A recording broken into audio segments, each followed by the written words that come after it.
Celia, and even though it's an English name, I am Indian. My parents came from the Sindh, which is now in Pakistan. They left after partition and then moved eventually to London in England, where I was born.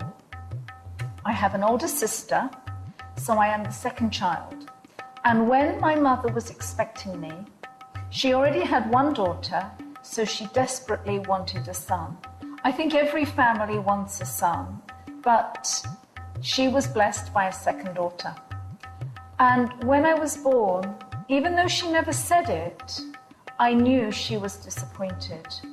I knew somehow, and I don't know how, but I knew that I didn't meet all her expectations. And I grew up with this understanding that there was something wrong. If you'd asked me what was wrong, I would have said, I don't know. I don't think I ever could explain it, and nobody ever talked about it. But in me, there was something wrong. I was a very rebellious child, and as a teenager, I was very rebellious, and I know that. And I was doing all the things that I wanted to do. Nothing really bad, but mainly I was fighting with my parents, especially with my father. He would say one thing, and I would want to do the opposite, so we clashed all the time. And one day my mother said to me, I can't leave you in the same room as him, because all you do is argue. Well, I went off to university, and that was okay. And when I came back, I argued with my father even more. Then one day, I decided they wanted me to get married, and they wanted me to have an arranged marriage, and I said, no way. I didn't agree with arranged marriage at all. I wanted to choose the boy for myself. I told you I was rebellious. So they couldn't argue, because they knew I was going to do what I wanted.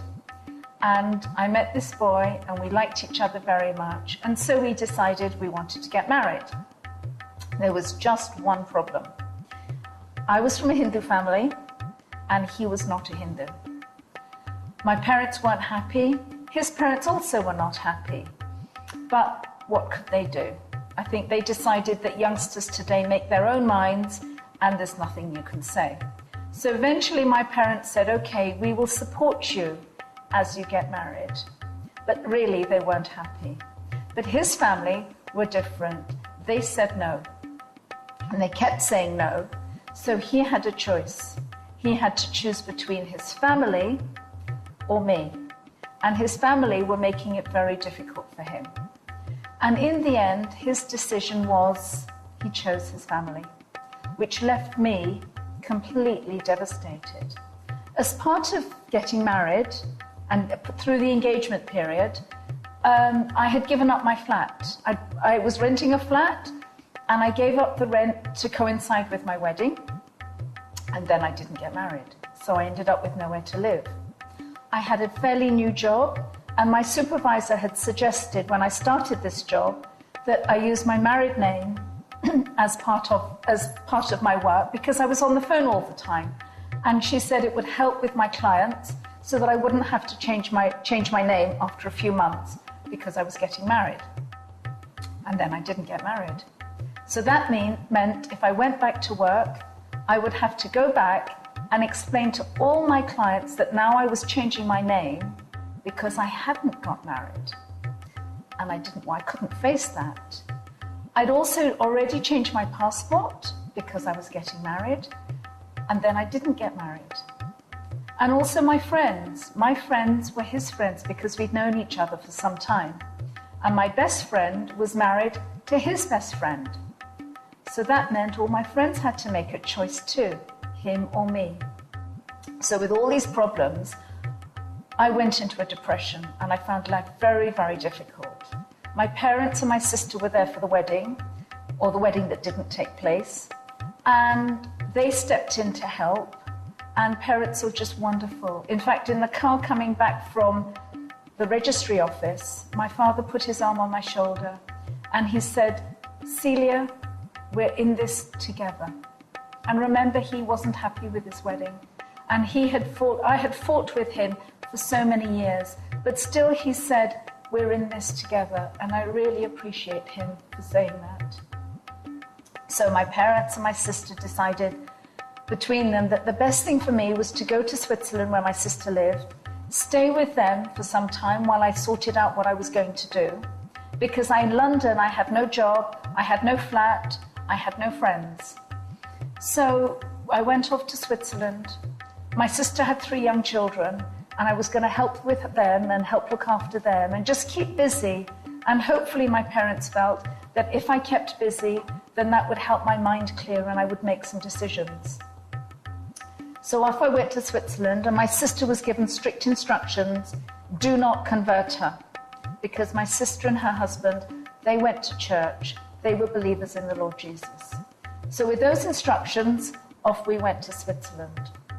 My sister felt she couldn't leave me on my own in the house.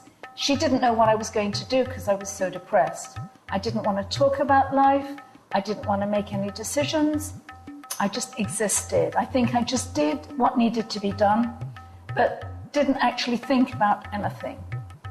So when they went to church, I had to go to church with them.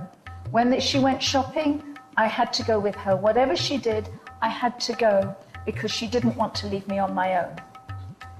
And then one weekend we went away. It was a Bible study weekend. And we were up in the mountains, a beautiful place. And there I was learning about God, even though I didn't want to. When we came back that evening, the phone rang, and it was my ex-fiancé from London. And he said on the phone, I've been trying to phone you all weekend. And I said, well, yeah, we went away for the weekend. You know, can't you go away for the weekend? What's wrong with that? But anyway, he said, oh, he really was troubled and he was sorry about what had happened and he wanted me to go back to London.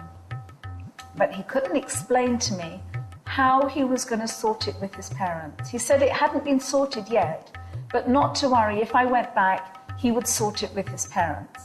But he couldn't explain to me how. And he couldn't explain to me how he knew his parents would be okay with it this time.